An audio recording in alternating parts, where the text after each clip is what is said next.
Di pesisir pantai air manis, hiduplah satu keluarga yang miskin antara ayah, ibu, dan anak. Karena tuntutan ekonomi yang makin terpuruk, muncullah niat sang ayah untuk mengadu nasib ke negeri orang. Di telan lautan ganas, sang ayah pergi untuk selamanya tanpa bisa melihat keluarganya untuk yang terakhir kali. Malin, nama anak malang itu, bersama ibunya, dengan sabar berbulan-bulan menanti kabar sang ayah yang tak kunjung pulang. Mengikuti jejak ayahnya, Malin juga ingin mengadu nasib di negeri orang. Dengan semangat, ia berpamitan kepada ibunya untuk pergi merantau jauh.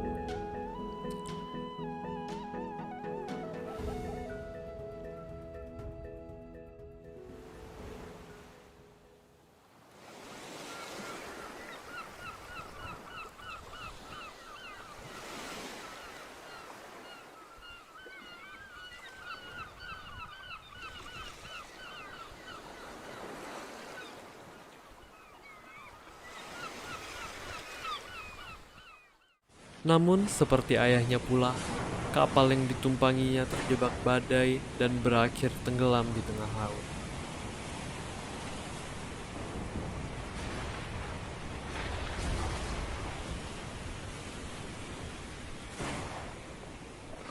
Namun nasib baik nampaknya berada di pihak Malin Kundang saat ini. Meskipun kapal yang ditumpanginya karam, ia masih diberi keselamatan hingga bisa mencapai bibir pantai. Malin Kundang sekali lagi harus bersyukur atas keberuntungannya.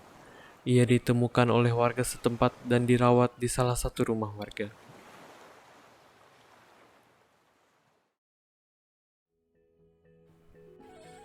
Malin dengan sukarela membantu warga yang membutuhkan pertolongan.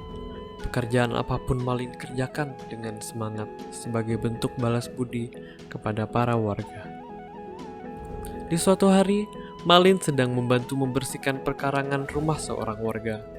Di saat itu juga, muncul seorang perempuan yang tampak lebih dewasa daripada Malin, melintas dan berhenti tepat di depan Malin.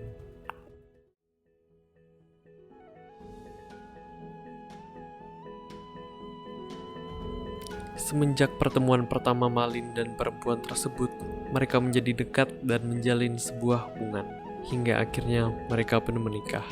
Sekarang, mereka secara sah sudah menjadi suami istri.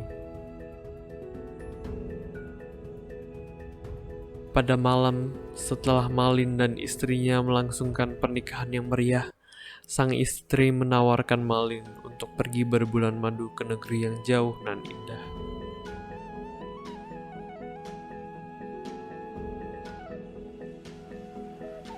Malin dan sang istri pun pergi berbulan madu dengan fasilitas yang mewah milik istrinya. Malin sangat menikmati kehidupannya yang bergelimang harta setelah menikah. Tetapi ternyata kebahagiaan Malin dan istri tidak berlangsung lama.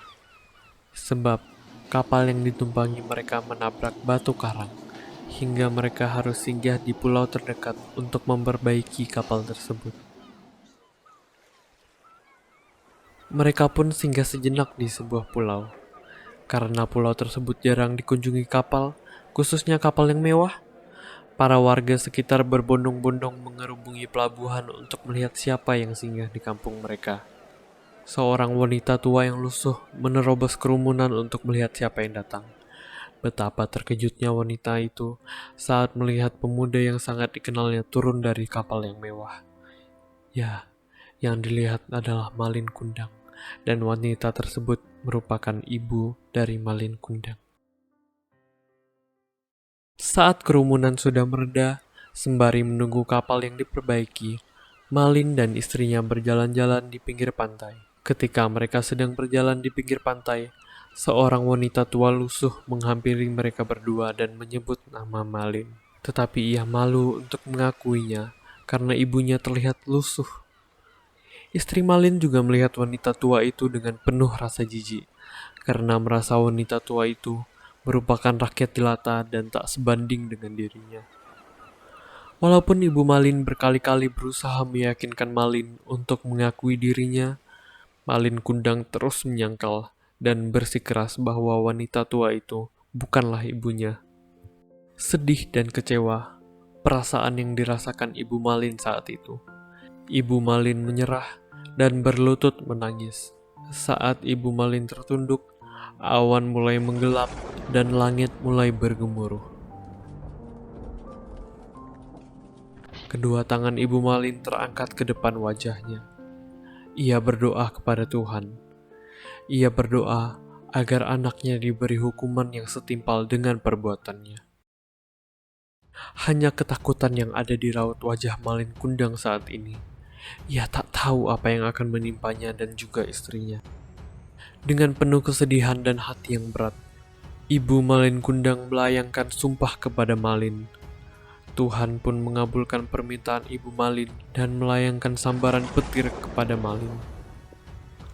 Malin Kundang yang hatinya sekeras batu, dengan kuasa Tuhan atas kedurhakaannya, kini berubah menjadi batu di pesisir pantai.